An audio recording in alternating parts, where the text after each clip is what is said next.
What's going on, y'all? It's your man Peasy P's back with another one, Convo with PZ, and we're gonna talk about episode 12 of the Circle NYC, entitled "He Said, She Said."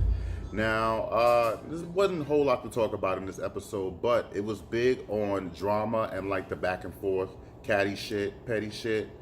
Not so much of any fist thrown like one would want, but nonetheless, let's just get into it. It starts with the barbecue.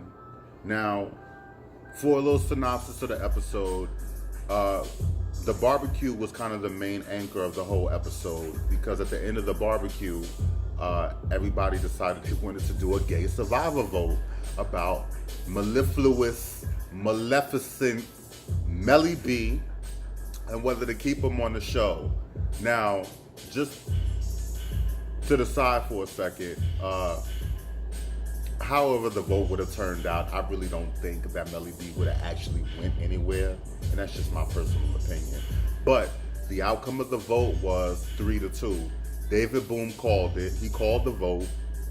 This is what actually happened. And it was 3-2. 3 voting in favor of him staying. So the two people, you already know who they were. It was Bugs and I.K.P, if you don't know. And that is what kind of set off the chain of events that happens later on in the episode. Now, at the barbecue, it was a little kiki extravaganza, as B Hawk called it, and a ponderosa. Now, I'm thinking to myself, what the fuck is a ponderosa? Alright, and I'm like, had to think about it for a second. I'm like, gotta be some southern shit. Gotta be from the South. Y'all Bammers. I'm like, I ain't never heard of a ponderosa in decades. Probably from a movie or something. I don't know. But it was that, and everybody showed up except for the main 3 people that almost never show up, that you almost never see. You got Chavis and Michelle. They didn't show up, and obviously Melly B did not show up because, to my knowledge, I think David Boone did that on purpose. So, they all show up. They got their little grub on, jambalaya wings, cute shit, cute picnicky black shit. You know what I'm saying? Ghetto shit, trap shit. You know what I'm saying? It was what it was. And then later on, they decided to go on with the vote, and that's what happened. A few key things that I found interesting. Now, let me talk about this. Big Clit Lily Tom, yes, that is the same as I.K.P. He got put on game, and that was hilarious in its own right. Now, I don't know Big Clit Lily, but I.K.P live in my hood. All right, for those that don't know. So I see I.K.P a lot, and I.K.P does give both. He gives both. She gives girl and she gives boy sometimes. And I just thought it was interesting how people be all, you know what I'm saying? Like, it's funny. But yes, they are one and the same. Now, somebody is from the South talking about some blemishes. Come on, blemishes. You know what I'm saying? Yes, Melly B interactions do come with blemishes. They do come with a little bit of rubbing of the wrong way, off-putting, you might describe them. And yeah, that's what blemishes is, ladies and gentlemen. David Boone was tardy to his party, but he did come through with the food, so I'm not mad about that. Earth Tone, let me tell you something about Earth Tone. Earth Tone eat. That nigga eat, and he eat, and then he eats. So, Tom, obviously they've been together, Tom Tone, they've been together for a minute now. Tom knows this pretty well. But, we just finished having Easter dinner with him, and you already know, all the mac and cheese was gone because you already know. But the mac and cheese was good, Tom. Thanks for inviting me out to the Easter dinner. Shout out to y'all. But yeah, that was one of the highlights of that. Big Clit Lily, that whole thing coming together. And the other part that Big Clit Lily decided he wanted to elucidate on was the fact that, yes, it is true, when Michelle comes for Melly B's neck. Melly B's all about it. But when Bugs want to bring the hammer down to bring the truth out, you know what I'm saying? It's all like, oh, well, there's nothing else to talk about. You know what I'm saying? You know, it's a whole different type of energy. So shout out to I.K.P for calling that. You already know what that is. You know what that's all about. Okay. So then we have the vote. You guys got that established. And then after that, Melly B goes basically to the main people that were at the party, I guess the people that he actually talked to or whatever the case may be, and visits them individually to find out that the vote happened. So he goes to B Hawk first, goes to visit B Hawk at his studio. B Hawk is trying to dust off the old rhyme book and bring the bars back, but Melly B wasn't even impressed. And I just have to say, B Hawk, love you to death, Mr. Extravaganza,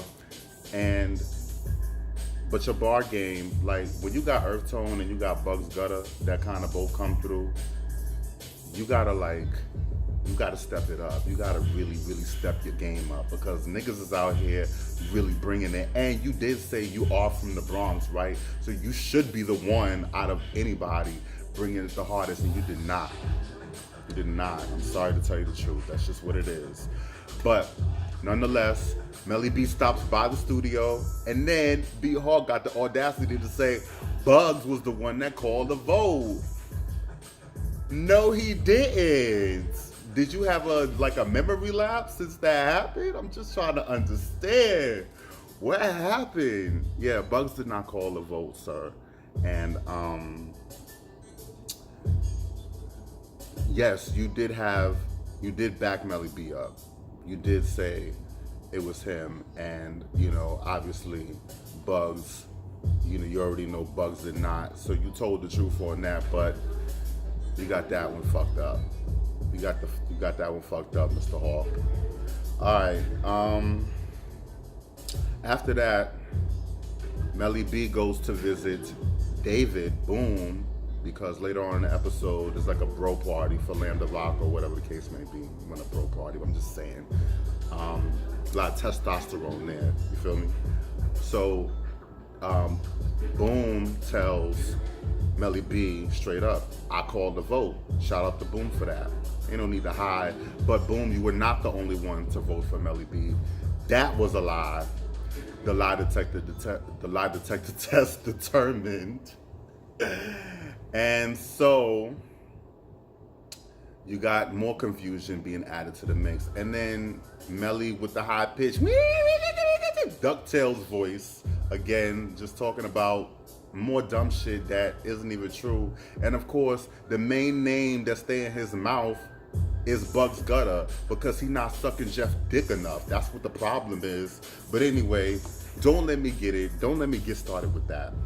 All right, so after Melly B goes to visit David at the Lambda Rocker party, Melly B then drops by Engine Room Studio, which is where me and the Alliance be at, and he comes to visit Earth Tone, and they kicked me the fuck out my fucking room to go talk and have this little whatever, with this little tiff. You know what I'm saying? But yeah, Melly B comes in, Earth Tone tells him that he voted for him if he act right. Which, I mean, at this point in the game, he far from acting right. He ain't never gonna act right because his head is not really where it need to be. His head is not with his fucking man, or whatever the case may be, and it probably isn't on this music or whatever the case may be, but it is on scamming motherfuckers with your lemon brands. Oops, my bad. But that's, you know what I'm saying? That's just what it is. And then the episode kind of ends with that. Like, meanwhile, you got Chavis doing his photo shoot. Off camera, they ask him if he thinks he's sexy, and he gives one of those basic answers: everybody's sexy. Bitch, I'm sexy. Yes, I think I'm sexy. You ask me the question, I'm gonna tell you again. Yes, I'm sexy. Beauty's in the eye of the beholder. You feel me? Some niggas not gonna fuck with me. Some niggas is. You already know what it is. So I'm gonna tell you. Everybody got their opinion, and you got the right to yours. But I think I'm sexy. So if you say otherwise, it don't say nothing about me. It say about you. Let's keep it all the way 100, people. Fuck the PC shit. You know what I'm saying? Fuck the PC shit. The PC shit this time. Like, y'all got me all hot and bothered with that mess. But shout out to Chavis, looking good on the photo shoot. And then you got Bugs and Chad who go on their date, you know, kissing by the fountain, making wishes with pennies and whatnot. I guess the wish was for Melly B to disappear. And then they go on a date in Times Square, of all places. But, you know, it was cute. Like, it was a little scene there. And, you know, it's just like the ghost of Melly B is just always around, because even when he's not there, his presence is there, which is, I just find it unsettling. But that was the episode. That was it. The end of it just found Melly B and Earth Tone kind of, you know, raising their voices, and it looked like the argument was escalating. But shit, I get into an argument real quick with Melly B, but I'm not part of the show. Thanks for watching, and you know, of course, let me know what you think about the review and whatever your thoughts on the episode or whatever the case may be. Heart Bar, shout out to them. They always look out. I just killed the show over the weekend, and you know, you already know I'm gonna be back for more. So stay blessed, stay aware, stay tuned. See y'all later. Peace.